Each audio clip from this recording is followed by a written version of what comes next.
Alhamdulillahirabbil alamin wa bihi nasta'in wa ala umuri waddin. Wassalatu wassalamu ala asyrofil anbiya'i wal mursalin wa ala alihi wa sahbihi ajmain. Amma ba'du. Perkenalkan, nama saya Wahyu Shihab, nomor induk mahasiswa 204-22056. Pada kesempatan kali ini, saya sebagai Wahyu Shihab ingin sedikit menjelaskan tentang materi dari tugas filsafat penelitian. Islam terkenal, yang dimana saya sedikit akan membawa tokoh Islam dan filosof juga penyumbang pemikiran yang dia adalah Avicenna atau biasa kita panggil Ibnu Sina. Apakah kalian teman-teman tahu semua? Insya Allah pada tahu ya. Sebelum itu, maka kita akan membahas kumpas dari Avicenna sendiri. Bernama siapa, ayah dan ibunya siapa, kapan dia lahir, kapan dia wafat, dan siapa sih nama julukan atau lakop Ibnu Sina sendiri. Mulai dari biografi, kemudian pendidikan, kemudian pemikiran, juga kedudukan dari Ibnu Sina akan kita bahas pada kesempatan kali ini. Yang pertama, Ibnu Sina sendiri bernama lengkap adalah Ibnu Sina al-Syaikh al-Rais Abu Ali al-Husain bin Abdullah bin Sina atau bin Avicenna. Dia lahir di Afghana, tepatnya di Bukhara, Uzbekistan pada tahun 370 Hijriah atau bertepatan dengan 980 Masehi pada bulan Agustus, tepatnya di dinasti Samanid. Kemudian Ibnu Sina sendiri wafat pada daerah Hamazan, tepatnya di tahun 428 Hijriah atau bertepatan dengan 1037 Masehi. Pada usia 57 tahun, tepatnya di Emirat Kuyait. Ibnu Sina sendiri memiliki ayah yang bernama Abdullah. Arti Abdullah sendiri adalah hamba Allah. Kemudian ibunya bernama Citaroh. Nah, nama lain atau lakop juga julukan Ibnu Sina sendiri yang sangat terkenal pada abad pertengahan adalah yang pertama adalah Suraf al-Mulk, kemudian Syekh al-Rais, Hujat al-Haq, Bu Ali Hina, juga Abu Ali Abdullah bin Sina. Kemudian jalur apa? Ibnu Sina sendiri pada usia mudanya di usia 10 tahun ia telah menghafal Al-Quran, juga belajar ilmu-ilmu filsafat, metafisika, fisika, logika, matematika, astronomi, dan juga ilmu-ilmu agama Islam. Kemudian pada pendidikan remaja, tepatnya di usia 16 tahun, Ibnu Sina sendiri telah menjadi seorang dokter terkenal karena pada usia 16 tahun tersebut ia telah mampu memecahkan masalah-masalah pengobatan melalui metode dan eksperimen yang telah dilakukannya sendiri. Nah, selain itu, dia juga memiliki prestasi pada usia 20 tahun. Pada usia 22 tahun tersebut, Ibnu Sina sendiri diangkat oleh Syamsuddaulah menjadi beberapa kali menteri. Beberapa kali berarti tidak cukup satu kali. Mungkin juga 3 atau 4 atau 5 ya. Pada usia 22 tahun ini, Ibnu Sina sendiri menjadi menteri, tepatnya di daerah yang bernama Hamazan. Kemudian, karena konflik dan beberapa masalah, ia pindah di Asfan dan mendapat sambutan sangat istimewa dari orang-orang di sana. Maka, pandangan tentang filsafat. Ibnu Sina sendiri memandang filsafat menjadi 4 bagian. Yang pertama adalah falsafah emanasi atau al-faid, kemudian falsafah penabian atau al-nubuwah, dan falsafah wujud atau al-wujud. Nah, dari 4 filsafat sendiri, 4 filsafat tadi kita akan membahas kupas tuntas pengertian juga pemikiran dari 4 filsafat tadi. Lanjut ke filsafat yang dimana sebagai gurunya Al-Farabi, Ibnu Sina juga membahas tentang falsafah emanasi atau kita panggil al-faid.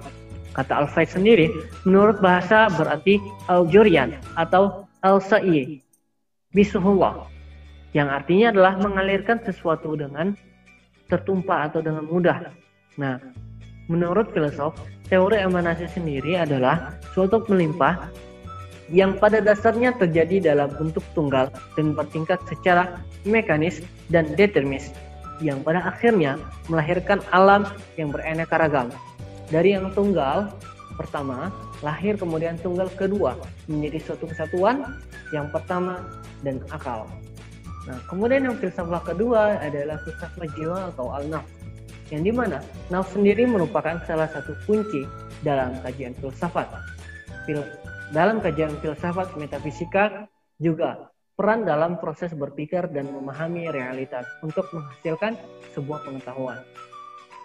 Menurut Ibnu Sina sendiri, jiwa nafs adalah jiwa yang menggerakkan falak secara langsung.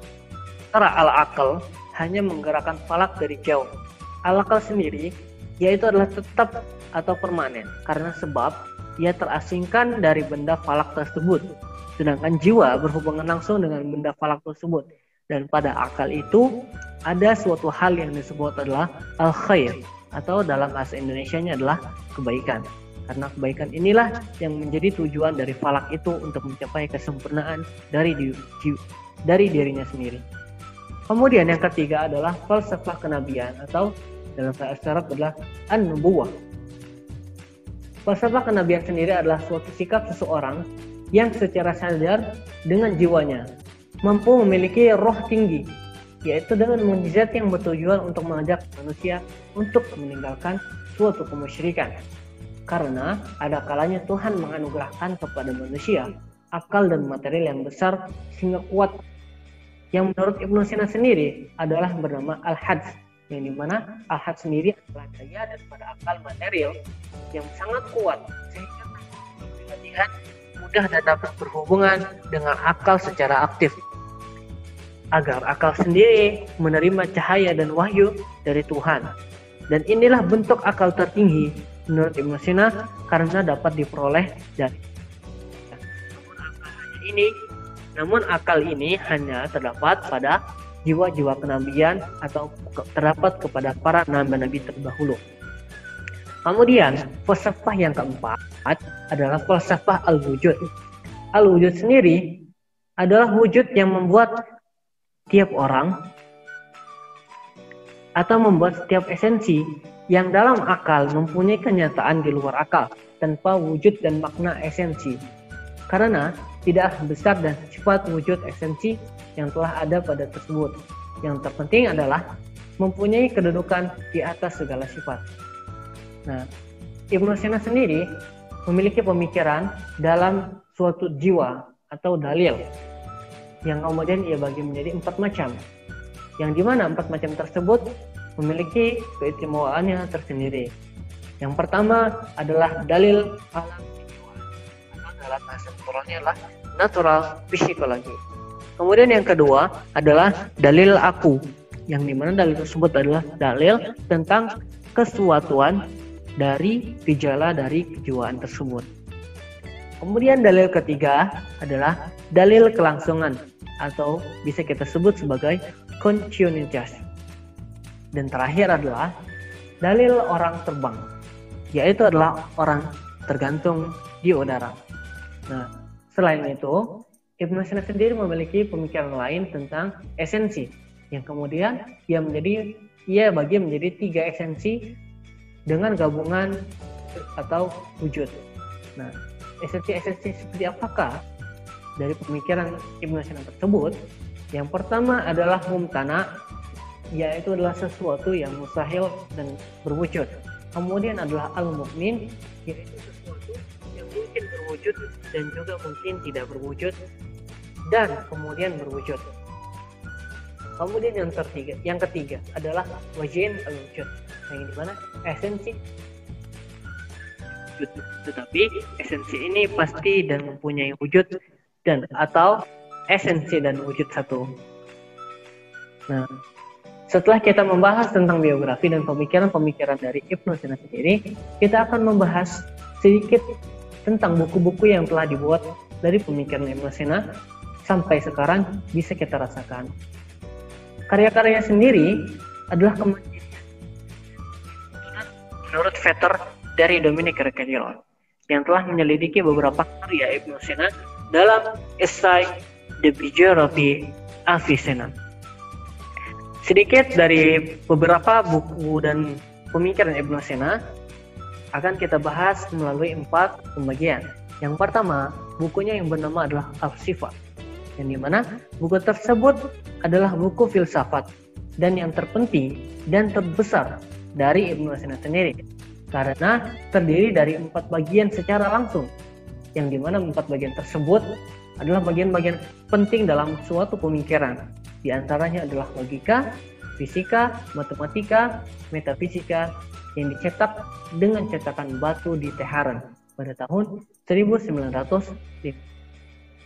Kemudian buku yang kedua adalah Al-Najat, yaitu suatu ringkasan dari buku Al-Shifa, yang dimana pernah diterbitkan bersama Al-Qanun dalam ilmu kedokteran pada tahun 1593 Masehi di Roma. Kemudian yang ketiga adalah Al-Isharat wa Al-Antabiyat, yang dimana buku tersebut adalah buku yang berisi tentang terikatnya suatu penerbitan yang dimana diterbitkan di Leiden pada tahun 1892 Masehi. Tepatnya di Kairo pada tahun 1947. Kemudian yang terakhir adalah Al-Hikmat Al-Masriqiyah